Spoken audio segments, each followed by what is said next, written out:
He had been a genius designer at a top sneaker company, but because a newly designed running shoe had a flaw, it caused the company to lose $1 billion. The boss who once valued him turned on him without mercy, pinning all the blame on him alone. Now he faced two choices, either pay back the money or face prison time. At the same time, his girlfriend of many years left him at his lowest point. From a promising genius to a man despised by everyone, the huge fall shattered all of Drew's pride. With nowhere left to turn, a dark thought crossed his mind. But before he could do anything, his phone on the table suddenly wouldn't stop ringing. On the other end of the line, his sister's tearful voice brought terrible news. Dad died.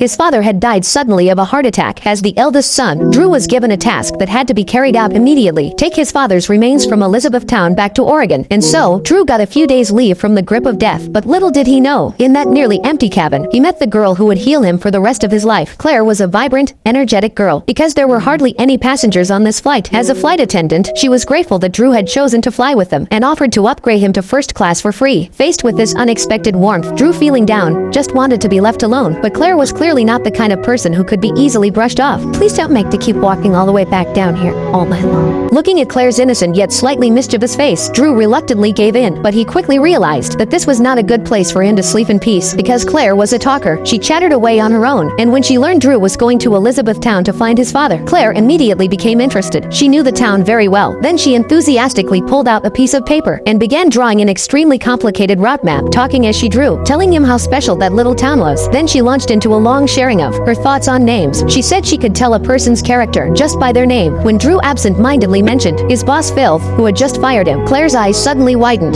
Filth?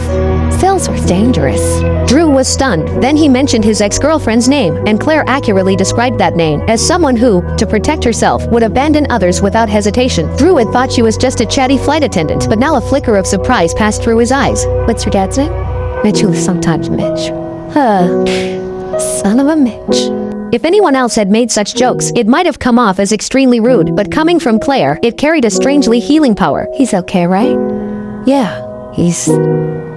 Claire could tell from his eyes that his father had passed away. She decided to do something for Drew. Before long, Drew leaned back in his seat and fell sound asleep. In his dream, he saw his father. His father had been an ordinary man who accepted life as it came, never achieving anything remarkable. But he was gentle and resilient. Even when his business suffered a heavy blow, he never grew depressed, always facing hardship with an optimistic, open smile. When the plane landed smoothly, Drew woke from his dream to see Claire's sunny smile. As he got off the plane, Claire pressed the map she had drawn, along with her contact information and a hotel discount coupon into Drew's hands, and joked with him with a smile. Better move quickly. Lots of people behind you.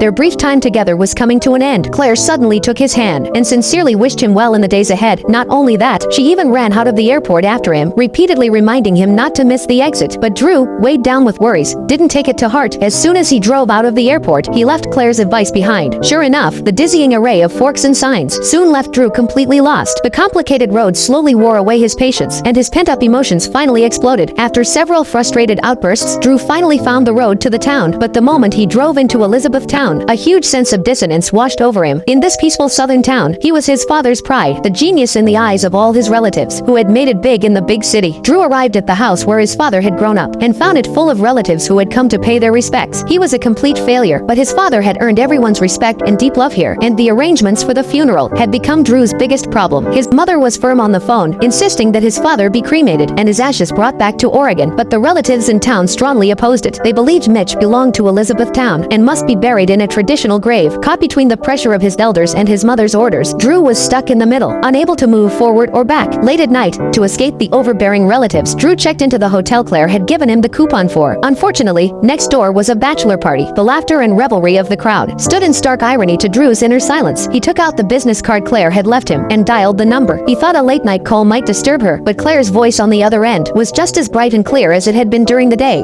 The rose is hellish, as I told you. Drew decided to tell her the real purpose of his trip. Claire? My guy's dead. I know. She didn't show the slightest impatience. Instead, like an old friend of many years, she listened patiently to his troubles. Drew had sentenced his life to death over one fatal failure, but in Claire's worldview, failure was never the end of the road. It wasn't even a bad thing. It was the universe trying to push you in another direction. They talked from the hotel room to the hallway, from night until dawn. It was the most wonderful night Drew had ever experienced. And then Claire suddenly suggested they meet in person. They could meet halfway and watch the sunrise together. And so, on what should have been a mournful morning, Drew felt a rush of excitement he hadn't felt in a long time. time. They didn't hang up. Instead, each holding their phone, they slowly walked toward each other until they were close enough to hear each other's voices. Claire's vibrant, relaxed presence healed Drew's gloom and insecurity. After their brief time together, Claire had to leave for work. She was flying to Hawaii. In the days that followed, Drew was caught up in the whirlwind of funeral arrangements. What surprised him was that his mother, who had always been entirely dependent on his father, didn't completely fall apart. Instead, she began a kind of frantic self-rescue. She started learning to cook, signed up for tap dance classes, and even began trying to fix the broken old car. She filled the huge void in her life with this almost manic energy. This also made Drew realize that everyone grieves in their own way. His mother's strength made him resolve to stand firm against the relatives' pressure and have his father cremated. But just as he was figuring out his next move, Claire called. Checking out this cute guy. Why are you telling me that? And the next second, she appeared right behind him. Claire had given up her flight to Hawaii. After confirming that Drew's father would be cremated, she took him to the funeral home to pick out an urn. In that room filled with the atmosphere of death, Claire's presence seemed to bring life. She helped Drew choose the most fitting urn and accompanied him into that grassy cemetery. Here, Drew should have been heavy with grief, but as long as Claire was by his side, all the gloom seemed to be automatically blocked out. They talked about their views on life, about how they'd want to be remembered if they ever died. At that moment, they were walking the line between friends and lovers, both hiding feelings of affection and longing. But the current situation wasn't right for love. Now we actually have a shot at being friends for the rest of our lives. Claire kept a clear-headed boundary. She didn't want love to become Drew's escape from life. Back at the relative's house, Drew decided to honor the agreement his parents had made to scatter his father's ashes into the sea so he could be free to roam the mountains and oceans. To his surprise, the relatives chose to respect his wishes this time. The reason they had wanted a burial was to have a place to remember him, to visit his grave often, as if he were still there. In that moment, Drew saw the blue flame dancing on the gas stove. A sudden shock hit his heart, thinking of his gentle father, leaving the world in such a cold, tragic way. This sudden stab of pain made Drew want to stop the cremation at all costs, but it was too late. Drew brought his father's ashes back to the hotel. The wedding next door had reached its peak. By chance, Claire was also at that wedding. In the dim lights and romantic music, Claire pulled Drew out of the crowd. She looked into his eyes, filled with pain and confusion, and decided to stop hiding her feelings. I like you. That simple confession became the loudest sound in Drew's life. He had always hidden behind a hard shell, but in front of Claire, he wanted to be reckless, to embrace this unexpected like without reservation. But the next morning, Claire hadn't disturbed him. She left only a bouquet of flowers for his father and quietly slipped away. Before she could get far, Drew ran after her and confessed everything to Claire. He told her about the failed shoes, about how he had cost the company $1 billion, about being a complete failure. That's it? Yes, that's it.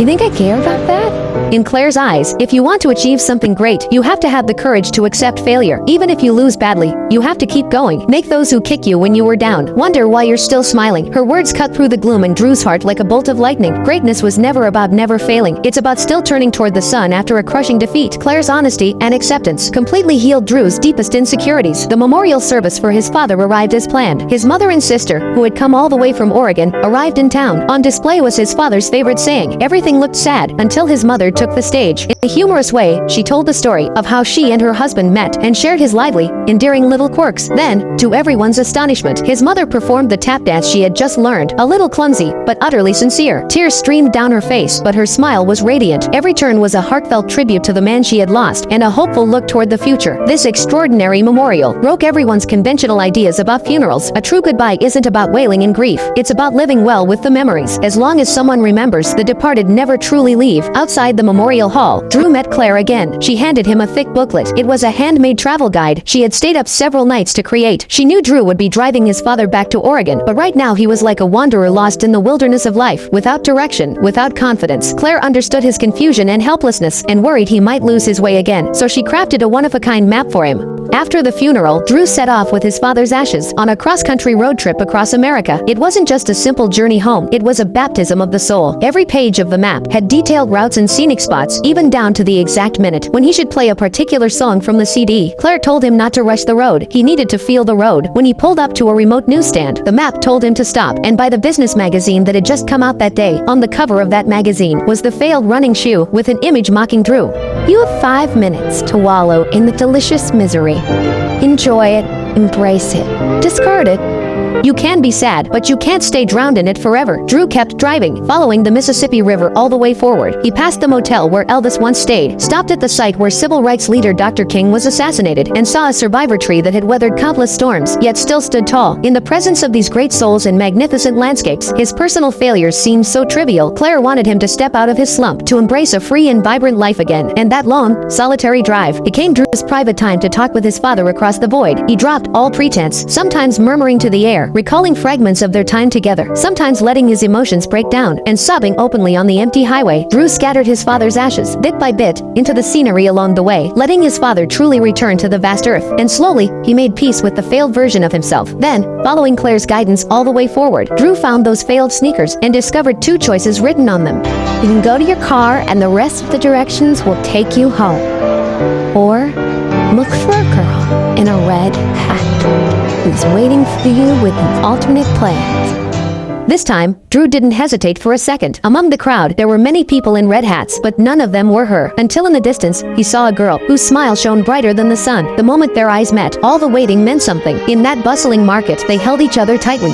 Claire was like a beam of light in Drew's darkest moments. She appeared at every low point in his life, and in the end, with a carefully drawn map, she guided Drew out of the abyss of self-loathing, teaching him how to make peace with the past. Life doesn't end just because of one failure. Allow yourself 5 minutes to grieve, but after those 5 minutes, throw it in the trash and keep moving forward, because as long as you're still moving, all the failures and regrets will eventually become the prologue to something new.